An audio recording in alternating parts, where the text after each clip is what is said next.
یزید نے تہیہ کر لیا کہ کاروان حریت کو مدینہ واپس پہنچائے، تو اس نے امام سجاد علیہ السلام کو اپنے پاس بلایا اور انہیں رہائی کی پیشکش کی۔ تو امام نے اس سے 3 باتوں کا تقاضا کیا۔ نمبر 1، ایک بار مجھے اپنے والد بزرگوار کی زیارت کرائی جائے۔ دوسری، کربلا میں ہمارا لوٹا ہوا مال واپس دیا جائے۔ اور تیسری، اگر تو نے میرے قتل کا تہیہ کر دیا ہے تو ایسا کر، پہلے ان مستورات کو کسی قابل اطمینان شخص کے ہمراہ ان کے نانا کے حرم مدینہ منورہ لے جائے۔ یزید نے کہا، پہلی بات تو کسی صورت میں قابل عمل نہیں۔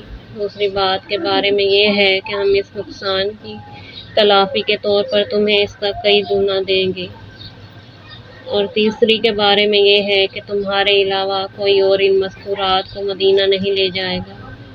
یہ سن کر امام علیہ السلام نے فرمایا، ہمیں تمہارے مال کی قطعاً کوئی ضرورت نہیں۔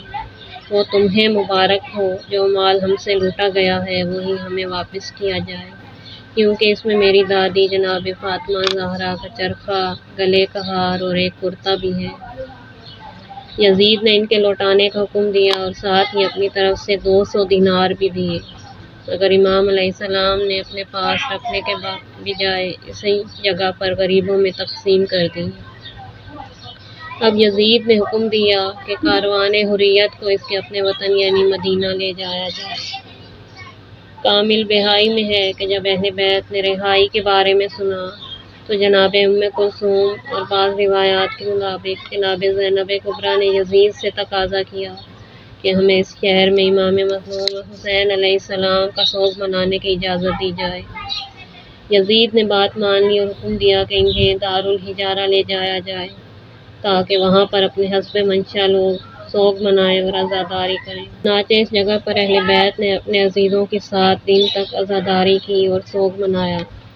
ہر روز شہر شام کی عورتیں گروہ در گروہ ہو کر مخدرات عصمت کے پاس آتیں، انہیں ان کے پیاروں کا پرسہ دیتی اور ان کے شریک عزا ہوتی۔ کیفیت دیکھ کر مروان یزید کے پاس گیا اور اسے اس جگہ پر اہل شام کے جمع ہو کر عزاداری سید الشہداء منانے سے آگاہ کیا اور کہا، شام کے لوگوں کے دلوں میں انقلاب آ چکا ہے اور اہل بیت کا اب شام میں رہنا تمہاری حکومت کے لیے خطرے کی گھنٹی ہے، لہٰذا جتنا جلدی ہو سکے انہیں مدینہ بھیجو، ورنہ تمہاری حکومت کی خیر نہیں۔ اب کاروان حریت کا شام میں رکھنا یزید کے لیے بہت مشکل ہو گیا تھا۔ جوں جوں وقت گزرتا جا رہا تھا، یزیدی تخت و تاج اور حکومت کے خطرات میں اضافہ ہوتا جا رہا تھا۔ اس نے حکم دیا کہ اہل بیت کو فوراً مدینہ لے جایا جائے۔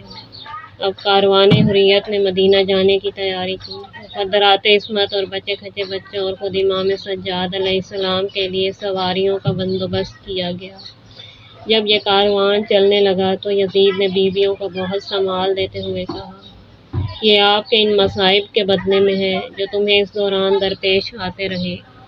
یہ سن کر جناب ام کلثوم سلام اللہ علیہا نے فرمایا، یزید تو کس قدر بے شرم اور بے حیا ہے، ہمارے بھائی حسین اور ان کے یاروں انصار اور اہل بیت کو تو قتل کرنے کے بدلے میں ہمیں مال و دولت دے رہا ہے۔ لعنت ہے تیرے اس مال پر اور تیری اس دولت پر، لے جا اسے، ہمیں اس کی قطعاً ضرورت نہیں۔ اہل بیت اطہار نے 7 دن شام میں سید الشہداء اور ان کے جانثار ساتھیوں کا سوگ منایا اور عزاداری کی۔ پھر یزید کے حکم کے مطابق نعمان بن بشیر نے ان کے لیے وسائل سفر آمادہ کیے اور ایک امین شخص کے ذریعے مدینہ منورہ روانہ کر دیا۔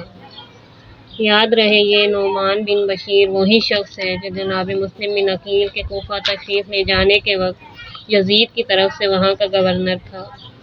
پھر یزید نے اسے معزول کر کے اس کی جگہ عبید اللہ ابن زیاد کو وہاں کا گورنر مقرر کیا۔ چونکہ نعمان معاویہ اور یزید کا ہوادار اور خیر خواہ تھا، لہٰذا شام آ گیا اور یزید کی ہلاکت کے بعد اس نے لوگوں کو عبداللہ زبیر کی طرف بلایا، مگر اہل حمص نے اس کی مخالفت کی اور 64 ہجری میں مرج راحت میں گھمسان کی جنگ ہوئی۔ اسی جنگ میں وہ مارا گیا۔ تاریخ طبری میں ہے، چلتے وقت یزید نے امام سجاد علیہ السلام کو بلا کر ان سے الوداعی ملاقات کی اور معذرت خواہانہ لہجے میں کہنے لگا، خدا ابن مرجانہ یعنی ابن زیاد پر لعنت کرے، یہ سب اسی کا کیا دھرا ہے۔ جب وطن پہنچ جانا، میرے ساتھ خط و کتابت کا سلسلہ جاری رکھنا اور اپنی ضروریات سے مجھے آگاہ کرتے رہنا۔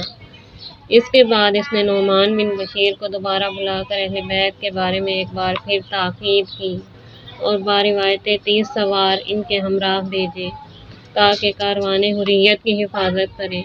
ایک روایت میں ہے کہ خود نعمان بن بشیر کو اس کاروان کے ہمراہ بھیجا تاکہ کاروان حریت کی حفاظت کرے۔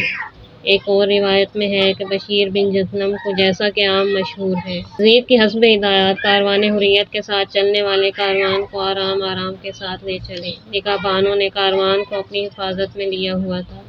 جب کہیں اترنے کی ضرورت پیش آتی تو وہ کاروان سے کافی دور قیام کرتا تاکہ اہل حرم آسانی کے ساتھ چل پھر سکیں یا پھر وضو کر سکیں، کیونکہ ان میں جتنے لوگ بھی تھے ان میں اکثر محبان اہل بیت کی تھی، اور یہ لوگ اہل بیت سے اس قدر دور جا بیٹھتے تھے کہ مقدرات عصمت و طہارت کو پردے کے لیے کسی قسم کی کوئی دشواری نہ ہوتی تھی۔